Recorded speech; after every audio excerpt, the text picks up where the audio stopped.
Ben voilà, la bonne dépression, là il y a 30 nœuds établis, ça va vite, c'est humide, il fait tout gris, ça accélère, ça freine. La nuit dernière, ça tapait énormément, j'ai même eu le mal de mer tellement j'avais plus l'habitude. Donc voilà, c'est reparti à fond quoi. Ouais, et puis toi, tu as l'air bien engoncé dans tes multiples couches.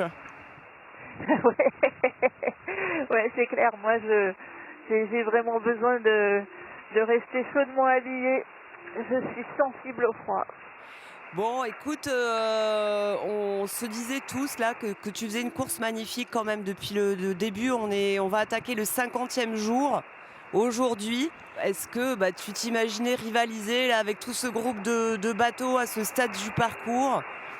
Bah, ce qui est sûr, c'est que après mon départ au large du Portugal, je m'imaginais certainement pas un tel retour dans le match.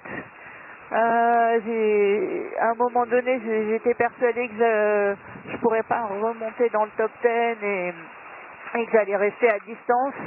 Et du coup, c'est vraiment un plaisir, ouais, d'être remonté comme ça, là, de jouer avec mes concurrents qui sont tout proches et c'est super motivant. Écoute, c'est chouette, vraiment ça donne du peps.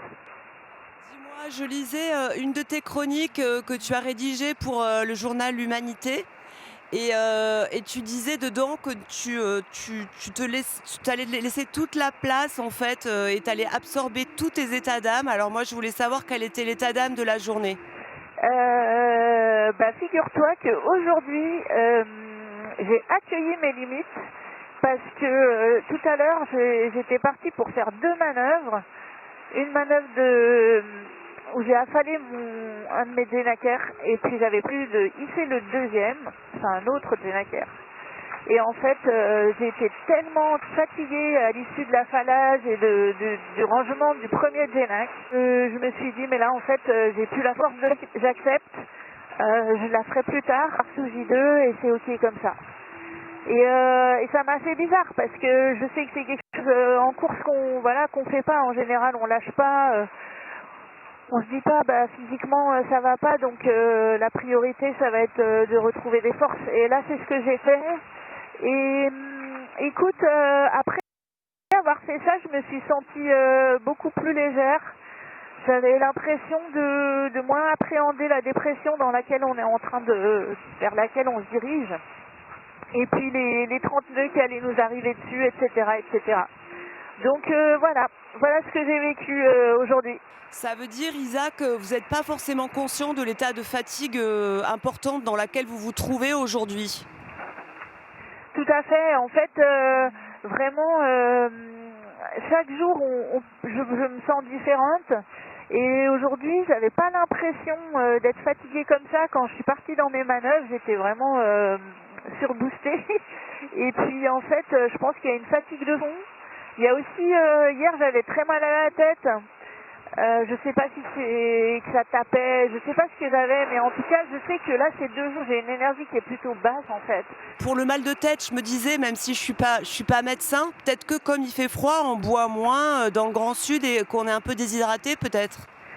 C'est ce que je me suis dit aussi. Alors du coup, j'ai vraiment fait gaffe. Ouais, mais j'essaye quand même de pas mal boire, donc je sais pas. C'est peut-être ça. Et puis sinon, je sais pas. En tout cas, du coup, je me repose. Hein. C'est aussi ça qui aide à passer. Bon, dis-moi, une petite question hyper triviale que nous posent souvent des passionnés de la course. Il y a pas mal de personnes qui veulent savoir ce que vous faites de vos déchets. Je les trie, c'est-à-dire qu'il y a les déchets organiques qui passent par-dessus bord. Il y a les déchets ménagers qui passent dans une poubelle noire que je vais stocker dans les puits de foil ou tout à l'avant du bateau, dans le pic avant, dans le crash box. Et puis après, j'ai la poubelle jaune avec les emballages. C'est d'ailleurs la plus grosse de mes poubelles. Et celle-ci, je vais aussi la stocker à l'avant du bateau ou dans les puits de foil. Et puis tout ça, ça revient à l'Orient. Ok, écoute, merci pour les explications. Avant de te laisser, est-ce que tu peux nous faire une petite carte postale, nous donner un peu tes conditions et ce qui t'attend aussi comme condition pour la journée? Là, j'ai à peu près bien établi, donc force 7 à 8. Je navigue au portant, là je glisse, ça glisse bien.